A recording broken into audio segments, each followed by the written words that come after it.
26 नवंबर 2008 भारत की आर्थिक राजधानी मुंबई। एक आम सी शाम थी।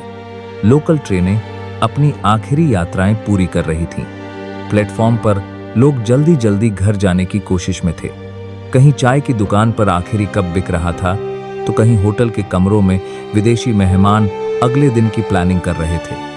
सड़कों पर टैक्सियां दौड़ रही थीं, ट्रैफिक की आवाजें शहर की पहचान बनी हुई थीं। मुंबई हमेशा भागती रहती है, यह शहर कभी रुकता नहीं। लेकिन उस रात मुंबई को जबरदस्ती रोक दिया गया। किसी को अंदाजा नहीं था कि अगले कुछ घंटों में यह शहर केवल सड़कों और इमारतों का नहीं, बल्कि डर, दहशत और चीखों का शहर बन जाएगा। यह सिर्फ एक आतंकी हमला नहीं था, यह 60 घंटों तक चला ऐसा आतंक था जिसने मुंबई ही नहीं, पूरे भारत को अंदर तक हिला दिया।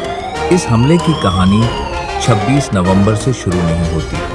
इसकी जड़ें भारत से सैकड़ों किलोमीटर दूर थीं। पाकिस्तान में सक्रिय आतंकी संगठन लश्कर-ए-तैयबा कई महीनों से भारत पर एक बड़े हमले की तैयारी कर रहा था। यह कोई तात्कालिक फैसला नहीं था, यह महीनों की प्लानिंग, ट्रेनिंग और मानसिक तैयारी का नतीजा था। उनका उद्देश्य सिर्फ लोगों को मारना नहीं था, उनका उद्देश्य था डर पैदा करना। ऐसा डर जो लंबे समय तक लोगों के जहन में बना रहे। दुनिया को यह दिखाना कि भारत की सबसे सुरक्षित समझी जाने वाली जगहें भी असुरक्षित हो सकती हैं। और इसी वजह से मुंबई को चुना गया, क्योंकि मुंबई सिर्फ एक शहर नहीं है, यह भारत का चेहरा है। आर्थिक राजधानी, पर्यटकों का शहर, मीडिया का केंद्र। यहाँ हुआ हमला पूरी दुनिया तक पहुंचना तय था। 10 युवकों को इस मिशन के लिए चुना गया। उन्हें अलग अलग ट्रेनिंग कैंपों में ले जाया गया। वहां उन्हें सिर्फ हथियार चलाना नहीं सिखाया गया, बल्कि मानसिक रूप से भी इस हद तक तैयार किया गया कि वे मौत से डरना भूल जाएं। उन्हें साफ शब्दों में बताया गया कि यह मिशन वापस लौटने के लिए नहीं है, यह मिशन मरने के लिए है। आग 47 चलाना, ग्रेनेड फेंकना, GPS से रास्ता पहचानना, सैटेलाइट फोन पर हर पल निर्देश लेना, हर छोटी बड़ी चीज की घंटों प्रैक्टिस कराई गई। उन्हें सिखाया गया कि कैसे भीड़ में घुसना है, कैसे अलग अलग जगहों पर एक साथ हमला करना है और कैसे आखिरी सांस तक लड़ते रहना है।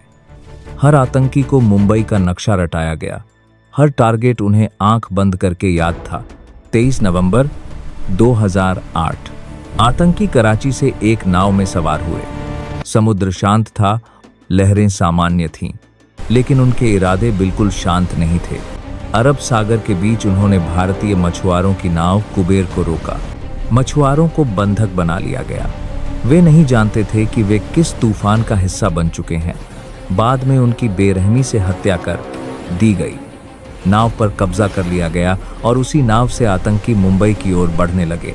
यह सिर्फ समुद्र पार करने की यात्रा नहीं थी, यह आतंक को भारत की जमीन तक ले आने की यात्रा थी।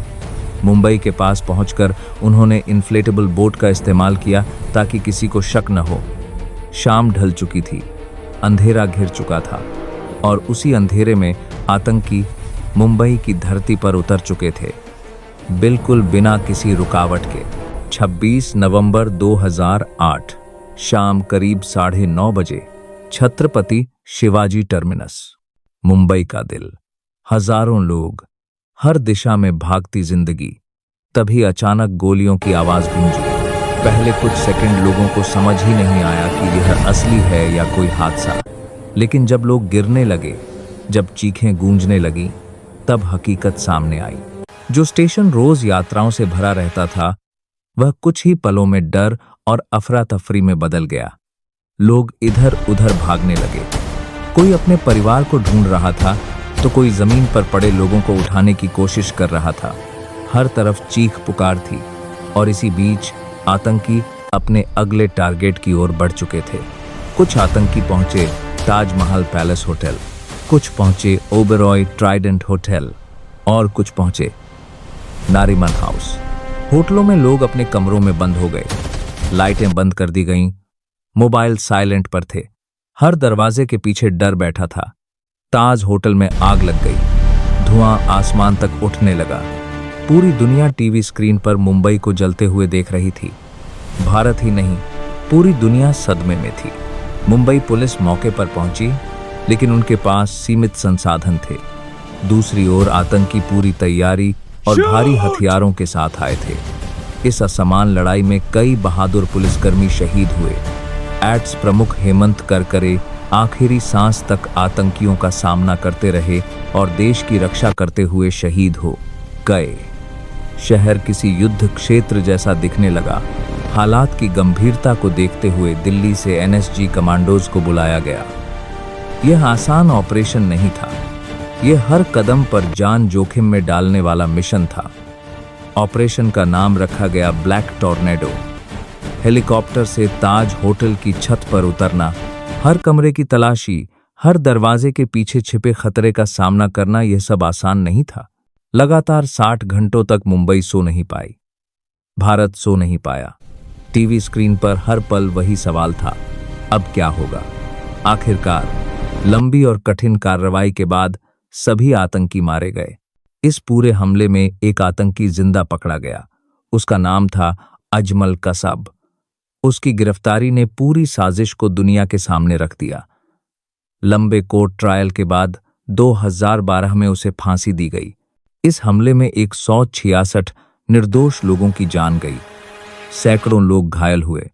भारत ने अपनी सुरक्षा व्यवस्था में बड़े बदलाव किए। समुद्री निगरानी मजबूत की गई। आतंक के खिलाफ कड़े कानून बनाए गए। लेकिन कुछ ऐसा था जो कभी ठीक नहीं हो सकता था। वे परिवार जिन्होंने उस रात अपने प्रियजनों को खो दिया। 26/11 सिर्फ एक तारीख नहीं है, यह एक जख्म है, एक याद है और एक चेतावनी कि सतर्कता ही हमारी सबसे बड़ी ताकत है।